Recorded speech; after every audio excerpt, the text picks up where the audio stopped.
मेरी wife hospital के bed पर लेटकर फेक डेथ का नाटक कर रही थी। मैं सीधा उस पर झपटा और उसे 2 जोरदार थप्पड़ मार दिए। फिर ऑर्गन डोनेशन डिपार्टमेंट को भी बुला लिया। सोचा कि एकदम दिल निकाल कर प्यार दिखाता हूँ। पिछले जन्म में मैं सिर्फ दुख में डूब गया था। मैंने वाइफ की बेस्ट फ्रेंड द्वारा दिया गया पानी पी लिया और फिर 3 दिन 2 रात तक बेहोश रहा। जब मैं फिर से जागा तब तक वाइफ की बॉडी जलाकर राख बनाई जा चुकी थी। मैं अभी दुख भी नहीं मना पाया था कि डेट कलेक्टर्स घर पर आ गए। तब मुझे पता लगा कि मरने से पहले वाइफ करोड़ों का कर्ज छोड़ गई थी। उन्होंने सिर्फ मेरी दोनों किडनी नहीं निकाली बल्कि मुझसे रोज 24 घंटे काम करवाया ताकि मैं उनका कर्ज चुका सकूं। सिर्फ 10 साल में मैं 80 साल के बूढ़े जैसा लगने लगा था। और तभी 10 साल पहले मर चुकी वाइफ अपने लवर को गले लगाकर लग्जरी कार में मेरे सामने से गुजरी। उसने हंसते हुए 100 यूएन मेरी तरफ फेंकर कहा कि ये मेरी मेहनत का इनाम है। मुझसे सांस तक नहीं ली गई और मैं वहीं मर गया। फिर जब मैंने आंखें खोली मैं उस दिन वापस लौट आया जब वाइफ को हार्ट अटैक आया था। सामने सफेद कपड़े से ढकी वाइफ को देखकर मैं मन ही मन हंसा। अगर तुम मरना चाहती हो तो मैं तुम्हारी इच्छा पूरी कर दूंगा। वाइफ की बेस्ट फ्रेंड वंग मनयून लगातार मुझे पानी पीने के लिए कह रही थी। मैं होश में आकर उसे देखने लगा। पिछले जन्म में मैं यही पानी पीकर बेहोश हुआ था। मुझे लगभग 100% यकीन था कि इस पानी में कुछ मिलाया गया है ताकि मैं लियू रुयान की फेक क्रिमेशन मिस कर दूं। मैंने ग्लास नीचे रख दिया और वंग मनयून की रोकने की परवाह किए बिना लियू रुयन के बेड तक गया। मैंने चादर हटाई। लियू रुयन का चेहरा लाल था और उसकी सांसें भी नॉर्मल लग रही थीं। पिछले जन्म में मैं इतना दुखी और बेवकूफ था कि मुझे ये सब दिखाई ही नहीं दिया। मैंने हाथ उठाया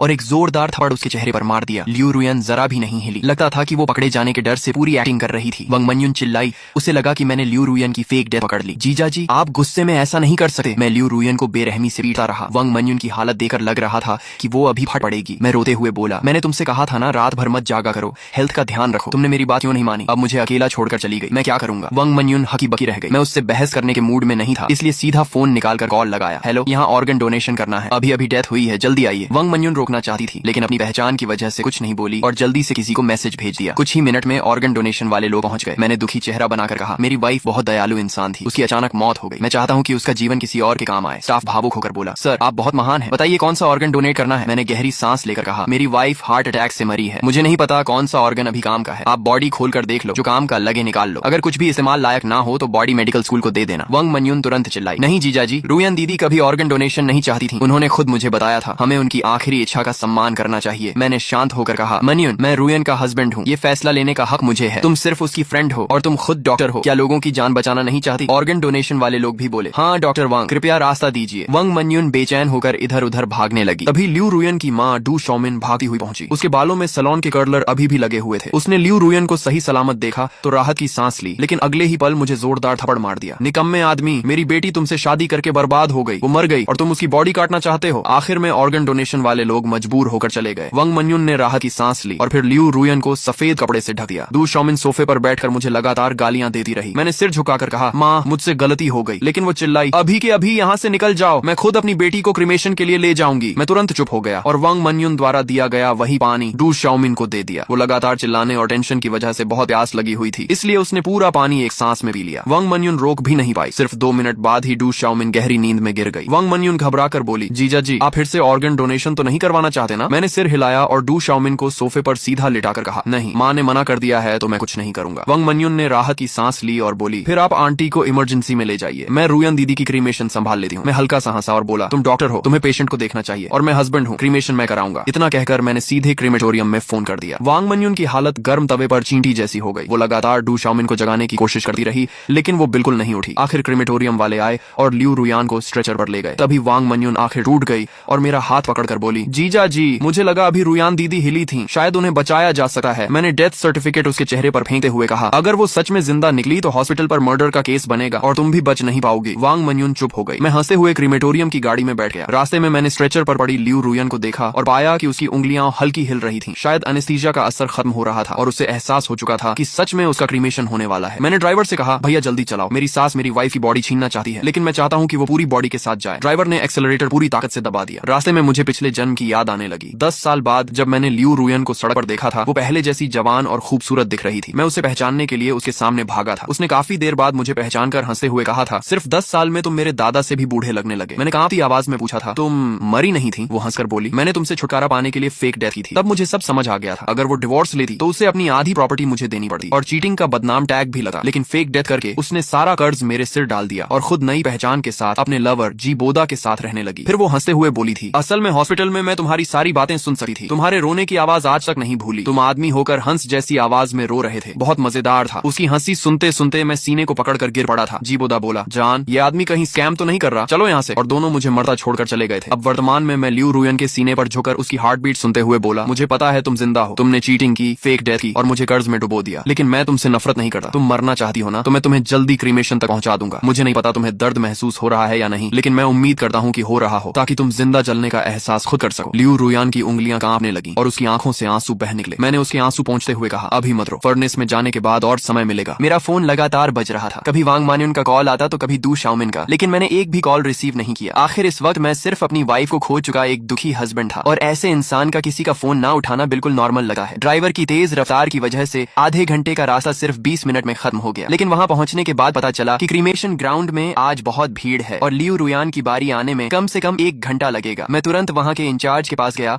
और रोने का नाटक करते हुए बोला, मेरी वाइफ की अचानक हार्ट अटैक से डेथ हो गई और ये खबर सुनकर मेरी सास भी हॉस्पिटल में एडमिट हो गई है। मुझे जल्दी वापस जाना है, प्लीज मेरी वाइफ का क्रीमेशन पहले करवा दीजिए। मैं अपनी सास को भी खोना नहीं चाहता। वह आदमी शायद पहली बार किसी को क्रीमेशन के लिए लाइन तोड़ते देख रहा था। उसने कहा, मैं आपकी सिचुएशन समझ सका हूँ, लेकिन बाकी लोग भी काफी देर से वेट कर रहे हैं, इसलिए सीधे आपको आगे भेजना मुश्किल है। इतना कहकर उसने धीरे से अपना हाथ आगे बढ़ाया जैसे वह रिश्वत मांग रहा हो। मुझे समझ आ गया था कि ये लोग पैसे मांग रहे हैं। मैंने तुरंत फोन निकाला और उस आदमी को सीधे 2000 ट्रांसफर कर दिए। भाई प्लीज हेल्प कर दो, मैं एक ऑर्फन हूँ। मेरी वाइफ और मेरी मदर इन लॉ ने हमेशा मुझे अपनों से भी ज्यादा प्यार दिया है। मैं उन्हें दोबारा नहीं खो सका। मेरी बात सुनकर वो आदमी इमोशनल हो गया और उसने मदद कर दी। इस तरह लियू रुयान को लाइन तोड़कर सीधे अंदर भेज दिया गया और सिर्फ 10 मिनट के अंदर ही उसे क्रीमेशन फर्नेस की तरफ ले जाया गया। स्टाफ जैसे ही बटन दबाने वाला था, मैंने उसका हाथ रोक दिया। मैं नहीं चाहता था कि किसी और के हाथों उसका एंड हो, बदला मुझे खुद लेना था। मेरे जोर देने पर स्टाफ मान गया और बटन दबाने की परमिशन मुझे दे दी, लेकिन उसी वक्त गेट के बाहर से डू शाओमिंग और वांग मान्युन की घबराई हुई आवाज गूंज उठी, रुको, बॉडी को मत जलाना, प्लीज रुक जाओ, मेरी बेटी को बाहर निकालो। जीजा जी वेट करो, आंटी को रुयान दीदी से कुछ कहना है। लेकिन वांग मान्युन चिल्लाई, दूर हट, मैं अपनी बेटी को खुद जलाऊंगी। इतना सब होने के बाद भी दोनों फेक डेथ का ड्रामा कंटिन्यू करना चाहते थे। मैं जमीन पर घुटनों के बल गिर गया और दुखी होने का नाटक करते हुए बोला, माँ रुयान जा चुकी है, अब उसे शांति से जाने दीजिए। मैं उसका हस्बैंड हूँ, मैं कभी उसे छोड़कर नहीं जाऊंगा। हमारी बहस देकर आसपास लोग इकट्ठा होने लगे। क्रीमेटोरियम के वर्कर्स भी कंफ्यूज होकर एक दूसरे का चेहरा देखने लगे। एक वर्कर इरिटेट होकर बोला, यहाँ कोई ड्रामा चल रहा है क्या? ये क्रीमेटोरियम है, मजाक की जगह नहीं। इतना कहकर उसने बटन दबाने की कोशिश की, लेकिन वांग मान्युन और डू शाओमिन पागलों की तरह उस पर झपट पड़े। दोनों इतनी जोर से बटन की तरफ कूदे कि वर्कर डर कर साइड हट गया और अगले ही सेकंड दोनों सीधे बटन पर गिर पड़े। बूम! फर्नेस के अंदर भड़कती हुई आग ने पल भर में लियू रुयान को अपनी लपटों में निगल लिया। 2 तेज चीखें गूंजी और सब लोग शॉक में वांग मान्युन और डू शाओमिन को देखने लगे, लेकिन मेरी नजर सिर्फ फर्नेस के अंदर थी। लगता था एनेस्थीसिया का असर अब पूरी तरह खत्म हो चुका था। मुझे हल्का सा दिख रहा था कि लियू रुयान मुंह खोलकर मदद के लिए हाथ बढ़ा रही है, लेकिन बाहर का हंगामा इतना ज्यादा था कि किसी ने उस तरफ ध्यान ही नहीं दिया। 1 मिनट बाद जब सबने दोबारा फर्नेस की तरफ देखा तो क्रीमेटोरियम के स्टाफ धीरे धीरे हैरानी से बात करने लगे। मैंने पहली बार देखा है कि किसी का हाथ इतना ऊपर तक उठ रहा हो, बिल्कुल जिंदा इंसान जैसा लग रहा है। अच्छा हुआ दिन का टाइम है, वरना आधी रात में तो मुझे लगा कोई डेड बॉडी वापस जिंदा हो गई। मैंने आंखों से नकली आंसू पोंछे और मुश्किल से अपनी मुस्कान छुपाई, फिर दुखी चेहरा बनाकर बोला, मेरी वाइफ अपनी माँ से सबसे ज्यादा प्यार करती थी। शायद आंटी की आवाज सुनकर वो आखिरी बार उन्हें देखना चाहती होगी। उसके बाद मैंने फर्नेस की तरफ देखकर आंसू पोंछने का नाटक किया और धीरे से बोला, रुयान तुम आराम से जाओ, मैं माँ का ख्याल रखूंगा और बहुत जल्द तुम दोनों को दोबारा मिला दूंगा। वांग मान्युन जमीन पर गिरी हुई डू शाओमिन की बिल्कुल परवाह नहीं करती और लड़खड़ाते हुए मेरे पास दौड़ी। जैसे ही उसने भट्टी के अंदर का नजारा देखा, वो वहीं आधी पागल सी हो गई। वो पागलों की तरह क्रीमेशन बटन दबाने लगी और चिल्लाई, रुको रुको। कर्मचारियों ने पहली बार किसी फैमिली मेंबर को इतना हिस्टेरिकल देखा था, इसलिए तुरंत उसे पीछे खींच लिया। मैडम, हम समझते हैं कि आप दुखी हैं, लेकिन डेड इंसान वापस नहीं आते। आप लोग ऐसा करेंगे तो मरने वाले की सोल भी चैन से नहीं जाएगी। वांग मान्युन का चेहरा इतना सफेद पड़ चुका था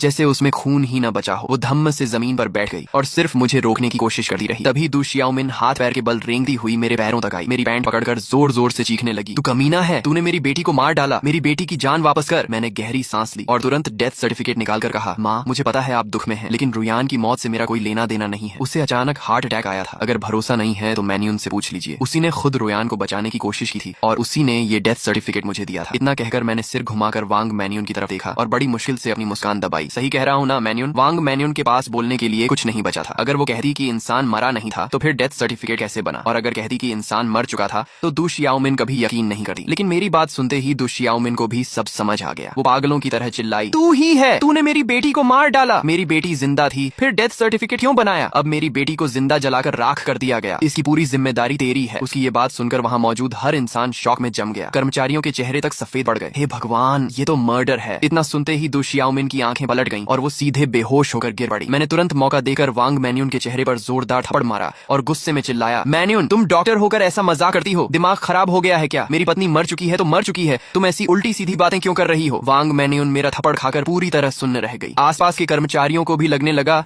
कि शायद वो दुख में पागलों जैसी बातें कर रही है, इसलिए सब अपने अपने काम में वापस लग गए। जब तक लियू रुयान पूरी तरह राख बन चुकी थी, मैं गुस्से और दुख का नाटक करते हुए उसकी अस्थियां लेकर क्रीमेटोरियम से बाहर निकल आया। जाते जाते भी मैंने वांग मैनयून से कहा, तुमने बेवजह माँ को इतना डरा दिया कि वो बेहोश हो गई। अब उन्हें हॉस्पिटल ले जाने की जिम्मेदारी तुम्हारी है। ऐसा नहीं था कि मैं वहाँ रुकर तमाशा नहीं देखना चाहता था, लेकिन मेरे पास इससे भी ज्यादा जरूरी काम थे। घर लौटे ही मैंने लियू रुयान की राख को ड्राइंग रूम में सबसे दिखने वाली जगह पर रख दिया और तुरंत लॉयर से कांटेक्ट किया। फिर मैंने उसकी कंपनी, प्रॉपर्टी और इनहेरिटेंस अपने नाम करवाने की तैयारी शुरू कर दी। पिछले जन्म में मैं दुख में इतना डूब गया था कि जब तक मुझे होश आया, कंपनी मेरे हाथ से जा चुकी थी। अगर इस बार भी मैंने जल्दी कुछ नहीं किया तो जैसे ही दु शियाओमिन होश में आएगी, वो सब कुछ हथियाने की कोशिश करेगी। लॉयर चेन, रुयान की मौत अचानक हुई है, लेकिन उसने जिंदा रहते फैमिली ट्रस्ट और ओवरसीज अकाउंट्स के बारे में कुछ बातें बताई थी। मैं चाहता हूँ कि आप अपने सारे कॉन्टेक्ट्स इस्तेमाल करके 48 घंटों के अंदर उसकी असली ट्रांजैक्शन हिस्ट्री निकालें। फोन के दूसरी तरफ चेन जियानजांग थोड़ा हिचकिचाया। मिस्टर लिन, पब्लिक रिकॉर्ड्स के हिसाब से मिस लियू के नाम पर सिर्फ कुछ प्रॉपर्टीज और एक ऑलमोस्ट बैंकरप्ट कंसल्टिंग कंपनी है और साथ में करोड़ों का डेट भी। मैंने ठंडी आवाज में कहा, लॉयर चेन, लियू रुयान इतनी चालाक औरत थी कि वो डिवोर्स लेने के बजाय फेक डेथ करना ज्यादा सही समझी। इसका मतलब साफ है कि वो जिन एसेट्स को बचाना चाहती थी, उनकी कीमत उन डेट्स से कहीं ज्यादा है। सब कुछ पता लगाइए, आपकी फीस 3 गुना कर दूंगा। कहते हैं ना, ज्यादा रिवॉर्ड मिलने पर लोग जान लगा देते हैं। अगले ही दिन दोपहर में मुझे लॉयर चेन की एनक्रिप्टेड मेल मिल गई। जैसा मैंने सोचा था, बिल्कुल वैसा ही निकला। लियू रुयान अपनी तथाकथित मेडिकल कंसल्टिंग कंपनी के जरिए लंबे समय से मनी लॉन्ड्रिंग और एसेट्स ट्रांसफर कर रही थी। उसने वांग मैनयून के डॉक्टर बैकग्राउंड का इस्तेमाल करके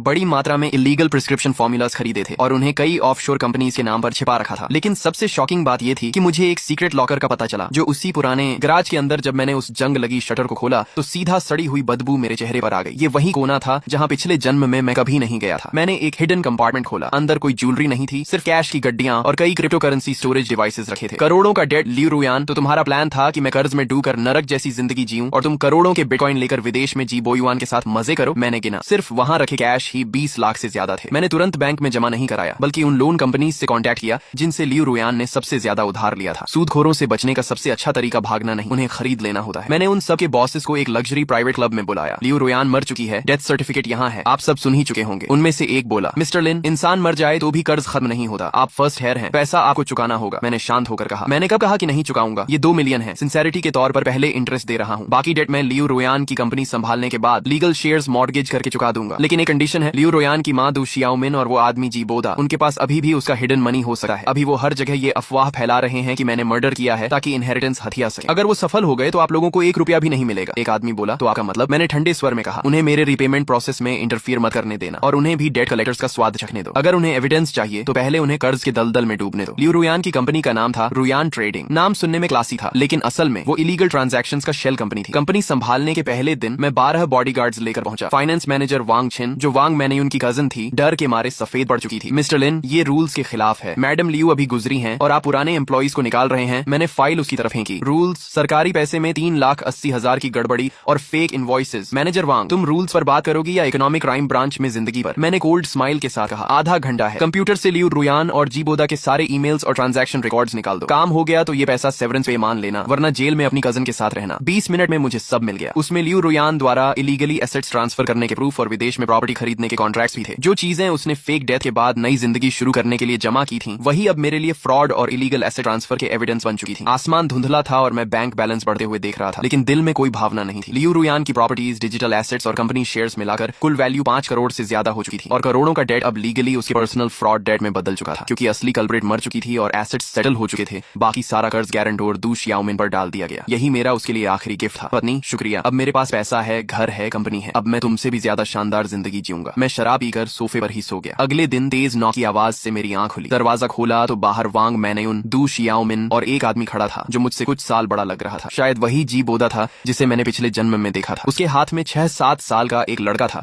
जिसकी शक्ल लियू रुयान से मिलती थी। तो ये उनका इलेजिटिमेट सन था। इसी वजह से शादी के बाद वो कभी बचा नहीं चाहती थी। तीनों की आंखों के नीचे काले घेरे थे और पीछे कुछ पुलिस ऑफिसर्स खड़े थे। दु शियाओमिन चिल्लाई, ऑफिसर, यही आदमी है जिसने मेरी बेटी को जिंदा जला दिया। इसे पकड़ो और इसे भी फर्नेस में झोंक दो। मुझे पहले से अंदाजा था कि ये ड्रामा होगा, बस इतना जल्दी होगा ये नहीं सोचा था। मैंने हेल्पलेस बनते हुए लंबी सांस ली और डेथ सर्टिफिकेट निकालकर बोला, ऑफिसर, ये मेरी पत्नी का डेथ सर्टिफिकेट है। मेरी सास उसकी मौत सह नहीं पा रही है, शायद मेंटली अनस्टेबल हो गई है। फिर मैंने दुखी चेहरा बनाकर कहा, मेरी और मेरी पत्नी की शादी को 3 साल हुए थे। हम एक दूसरे से बहुत प्यार करते थे। मैं नहीं चाहता था कि उसकी बॉडी सड़ जाए, इसलिए मैंने तुरंत क्रीमेशन करा दिया। क्या इसमें मेरी गलती है? दु शियाओमिन गुस्से से कांपते हुए बोली, बकवास, मेरी बेटी तुम जैसे निकम्मे आदमी से नफरत करती थी। अगर उस समय बोदा डिवोर्स ले सका तो रुयान तुमसे कभी शादी नहीं करती। तुमने जानबूझकर जल्दी क्रीमेशन करवाई ताकि उसकी कंपनी और इनहेरिटेंस हथिया सको। मैंने कंपनी वालों से कंफर्म किया है। मैंने आंखें आंखें लाल करते हुए कहा, माँ आप मुझे गाली दे सकती हैं, लेकिन हमारा प्यार सच था। अगर प्यार नहीं होता तो वो मुझे फर्स्ट हेयर क्यों बनाती? और आप लोग कह रहे हैं कि वो जिंदा थी, तो क्या इतना बड़ा हॉस्पिटल ये नहीं पहचान सका कि कोई इंसान जिंदा है या मर चुका? मैन्यून ने खुद मुझे बताया था कि रुयान ब्रेन डेड थी और उसका दिल भी रुक चुका था। कौन जिंदा इंसान ऐसा होता है? दू शियाओमिन तुरंत वांग मैन्यून की तरफ देखने लगी, लेकिन वांग मैन्यून सिर्फ सिर झुकाकर खड़ी रही। अगर वो अब मान लेती कि डेथ सर्टिफिकेट फेक था तो सीधा क्रिमिनल केस बन जाता, इसलिए उसने चुप रहना ही बेहतर समझा और माहौल पूरी तरह डेडलॉक में बदल गया। शिबोदा ने धीरे से डू शियाओमिन का स्लीव पकड़ लिया। डू शियाओमिन चुप हो गई और गहरी सांस लेकर बोली, रुयन सच में मरी नहीं है, मैं रुयन का बॉयफ्रेंड हूँ। सालों पहले मिसअंडरस्टैंडिंग की वजह से हमारा ब्रेकअप हो गया था, फिर गुस्से में उसने तुमसे शादी कर ली। इस साल मेरा डिवोर्स हो गया तो मैं अपने बच्चे के साथ रुयन को ढूंढने आया। रुयन भी जानती थी कि वो आज भी मुझसे प्यार करती है, इसलिए वो फेक डेथ करके तुम्हें छोड़ना चाहती थी, लेकिन हमने कभी नहीं सोचा था कि तुम सच में उसका क्रीमेशन कर दोगे। लेकिन तुम रुयन को गलत मत समझना, उसने ये सब सिर्फ तुम्हें हर्ट न करने के लिए किया था। वो बहुत काइंड वुमन थी। अब रुयन नहीं रही तो हम बस चाहते हैं कि तुम इस बच्चे को एक्सेप्ट कर लो ताकि इसे इसका लीगल इनहेरिटेंस मिल सके। मैंने पानी का एक SIP लिया और फिर डू शियाओमिन की टोन कॉपी करते हुए कहा, तुम बकवास कर रही हो माँ। मुझे पता है तुम्हारी और रुयन की रिलेशनशिप कभी अच्छी नहीं थी। मरने से पहले रुयन ने अपनी विल में तुम्हारे लिए एक पैसा तक नहीं छोड़ा, इसलिए अब तुम पता नहीं कहां से एक बच्चा लेकर आई हो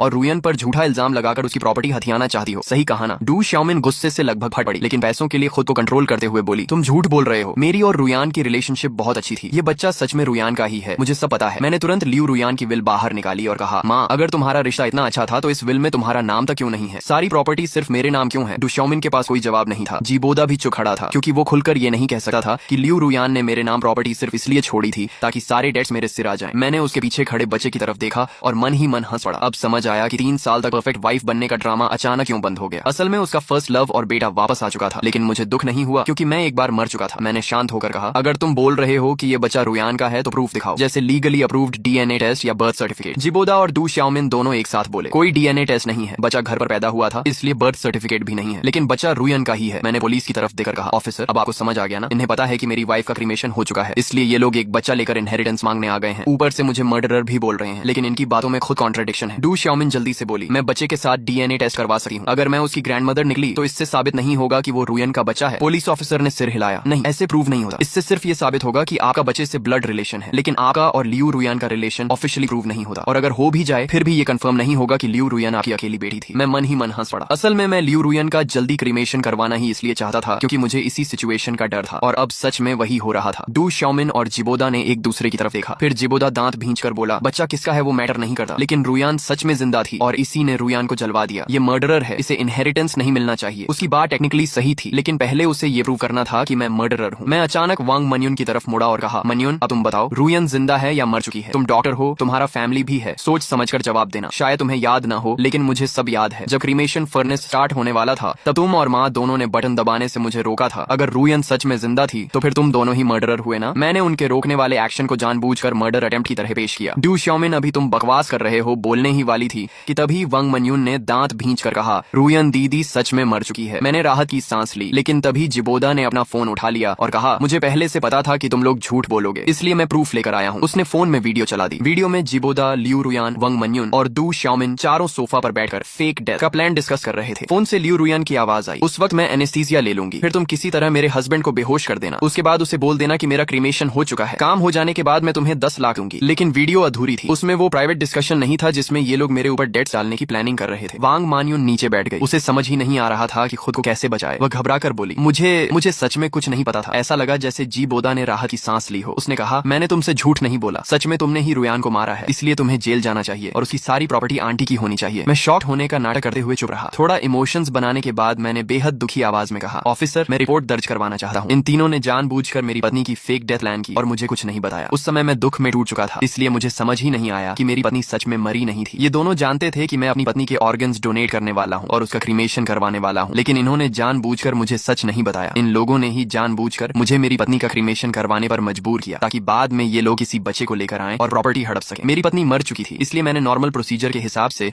उसका क्रीमेशन करवाया। क्या यह भी गलत है? जाहिर सी बात थी, इसमें मेरी कोई गलती नहीं थी। उन दोनों ने सोचा था कि सच जानकर मैं टूट जाऊंगा और उनके कंट्रोल में आ जाऊंगा, लेकिन मैं पहले ही एक बार मर चुका था। मैं अब पिछली जिंदगी वाला सीधा और बेवकूफ इंसान नहीं रहा था। जिस पल मेरी दोबारा आंख खुली थी उसी पल मैंने तय कर लिया था कि आगे का हर कदम कैसे उठाना है। मेरा गला तक बैठ चुका था। मैंने रोते हुए कहा, जब मैं ऑर्गन्स डोनेट करना चाहता था तब माँ आप भी वहाँ थी। जब आपने डोनेशन रिजेक्ट किया तब आपने मुझे सच क्यों नहीं बताया? अगर सिर्फ डिवोर्स चाहिए था तो क्या मैं मना कर देता? साफ है कि आप लोगों ने ही रुयान को बहकाया, उसे फेक डेथ के लिए तैयार किया और मुझे ऐसा इंसान बना दिया जिसने अपनी ही पत्नी को क्रीमेशन फर्नेस तक पहुंचा दिया। आप लोग कितने निर्दयी हैं, दुशाओमिन घबरा कर बोली, क्योंकि रुयान ने कहा था कि तुम्हें हर हाल में यकीन दिलाना होगा, इसलिए मैं सिर्फ ऑर्गन डोनेशन रोक सकी थी, सच नहीं बता सकी थी। मैंने तुरंत कहा, तो फिर यह क्या है? जब मैं क्रीमेटोरियम जा रहा था तब तुम लोगों ने मुझे फोन किया था, इसका मतलब तुम्हें पता था कि मैं रुयान का क्रीमेशन करने जा रहा हूँ। उस समय मैं इतना दुखी था कि फोन नहीं उठा पाया, लेकिन तुम मैसेज तो भेज सकती थी। और जब हम क्रीमेटोरियम पहुंचे तब भी रुयान का क्रीमेशन शुरू नहीं हुआ था। फिर तुम लोगों ने सच क्यों नहीं बताया? उल्टा सबके सामने जानबूझकर फर्नेस का बटन दबा दिया। दुशाओमिन और वांग मानियुन पूरी तरह चुप हो गए, लेकिन मैं सच्चाई जानता था। उन्हें पूरा भरोसा था कि सब कुछ समय पर हो जाएगा। बस अगर क्रीमेटोरियम में थोड़ी देर के लिए मुझे दूर कर दें तो उनका प्लान सफल हो जाएगा। आखिर रिस्क लेकर ही तो लोग अमीर बनते हैं। आखिरकार यह पूरा ड्रामा बिना किसी नतीजे के खत्म हुआ। हर कोई अपनी अपनी बात को सही साबित कर रहा था, इसलिए पुलिस हम सबको स्टेशन ले गई और इन्वेस्टिगेशन पूरी होने तक टेम्पोरेरी कस्टडी में रखा। कुछ दिनों की जांच के बाद पुलिस को पता चला कि मैं सच में एक बेहद सीधा साधा हस्बैंड था, जिसे अपनी पत्नी के अफेयर के बारे में कुछ भी नहीं पता था। मैं कभी लियू रुयान के बिजनेस ट्रिप्स या पार्टीज के बारे में सवाल नहीं करता था, कभी उसका फोन चेक नहीं करता था। पुलिस ने मेरे नेबर्स, दोस्तों और कॉलीग्स से पूछताछ की, घर के सीसीटीवी फुटेज भी देखे और कंफर्म किया कि हम दोनों एक परफेक्ट कपल की तरह रहते थे। हमारे बीच कभी लड़ाई तक नहीं हुई थी। पुलिस को तो ये पता नहीं हो सकता था कि मैं रीबर्थ लेकर आया हूँ। मौजूदा सबूतों के हिसाब से ऐसा हस्बैंड अपनी पत्नी को अचानक क्यों मारेगा? दूसरी तरफ दुशाओमिन, वांग मानियुन और जी बोदा की बातों में ढेर सारे लूप होल्स थे। उनके पास कई मौके थे मुझे यह बताने के कि लियू रुयान जिंदा है, लेकिन उन्होंने जानबूझकर तब तक इंतजार किया जब तक उसका क्रीमेशन नहीं हो गया। खासकर वांग मानियुन और दुशाओमिन ने अपनी आंखों से लियू रुयान को फर्नेस में जाते देखा, फिर भी सच नहीं बताया और खुद बटन तक दबा दिया। भले ही वे कह रहे थे कि यह एक्सीडेंट था, लेकिन कौन यकीन करता? ऊपर से शुरुआत से ही फेक डेथ प्लान बेहद खतरनाक और सस्पिशियस थी। आखिर इन्वेस्टिगेशन का रिजल्ट यह निकला कि मैं सिर्फ एक बेगुनाह और दुखी हस्बैंड था जिसने अपनी पत्नी खो दी, जबकि बाकी तीनों पर मर्डर कॉन्स्पिरेसी का केस बन गया और उन्हें जेल भेज दिया गया बेल पर बाहर आने के बाद भी दुशाओमिन और जी बोदा माने नहीं। वे बार बार लोगों को मेरे पास ट्रबल करने भेजते रहे। पहले मैंने सोसाइटी मैनेजमेंट से कंप्लेंट की, फिर पुलिस से, लेकिन वे लोग जों की तरह पीछे पड़े रहे। आखिरकार मैंने लियू रुयान की प्रॉपर्टी से 100 बॉडीगार्ड्स हायर कर लिए और उन्हें साफ आदेश दिया, अगर कोई फिर ट्रबल करने आए तो इन दोनों को छोड़कर बाकी सबको इतना मारो कि हॉस्पिटल पहुंच जाएं। ज्यादा से ज्यादा कॉम्पेंसेशन ही तो देना पड़ेगा। इसके बाद दुशाओमिन और जी बोदा तो बच गए, लेकिन जिन लोगों को वे भड़का कर लाते थे उनकी हालत खराब हो गई। हॉस्पिटल का पूरा महीने का केपीआई उन्हीं लोगों से भर गया। आखिरकार कोई भी उनके लिए लड़ने को तैयार नहीं हुआ। दोनों बस गुस्से में मुझे घूरते रहते और मैं उनके सामने लग्जरी लाइफ एंजॉय करता। शैंपेन, एक्सपेंसिव कार्स, खूबसूरत लड़कियां। मैंने पिछली जिंदगी की हर कमी पूरी कर ली। ये सब देकर दुशाओमिन और जी बोदा जल भुनकर पागल हो गए। आखिर 3 महीने बाद कोर्ट का फैसला आया। तीनों मर्डर कंस्पिरेसी में गिल्टी पाए गए और उन्हें उम्र कैद की सजा सुनाई गई। जब पुलिस अरेस्ट वारंट लेकर पहुंची तो दुशाओमिन ने वहीं सुसाइड ड्रामा शुरू कर दिया। वह बैल्कनी पर चढ़कर जंप करने की धमकी देने लगी। वह चिल्ला रही थी कि मैंने अपनी पत्नी को मारा है, मैं जानवर से भी बदतर हूँ, पुलिस कानून का गलत इस्तेमाल कर रही है। नीचे क्राउड बढ़ता जा रहा था। दुशाओमिन को लगा कि लोग उसकी साइड लेंगे। वह रो रोकर इमोशनल स्पीच देने लगी, लेकिन करीब 1 घंटे बाद नीचे से किसी ने चिल्लाकर कहा, कूदना है तो कूद, ड्रामा मत कर, हमारा टाइम वेस्ट मत कर। ये सुनते ही दुशाओमिन गुस्से से उछली, लेकिन उसका पैर फिसल गया और वह सीधे नीचे गिर गई। तो आखिरकार लालच, झूठ और फेक डेथ के इस खेल का अंत हो ही गया। जिसने दूसरों के लिए जाल बिछाया, आखिर में वही अपने ही जाल में फंस गया। लेकिन दोस्तों, अगर आपको ये स्टोरी इंटरेस्टिंग लगी हो तो वीडियो को लाइक और चैनल को सब्सक्राइब जरूर करना। और अब अगली वीडियो किस स्टोरी पर चाहिए ये आप लोग हमारे चैनल की कम्युनिटी पोस्ट में जाकर वोट करके डिसाइड कर सकते हो। साथ ही हमारा टेलीग्राम चैनल भी ज्वाइन कर लो, वहां आपको अपकमिंग वीडियोस, अपडेट्स और एक्सक्लूसिव कंटेंट सबसे पहले मिलेगा।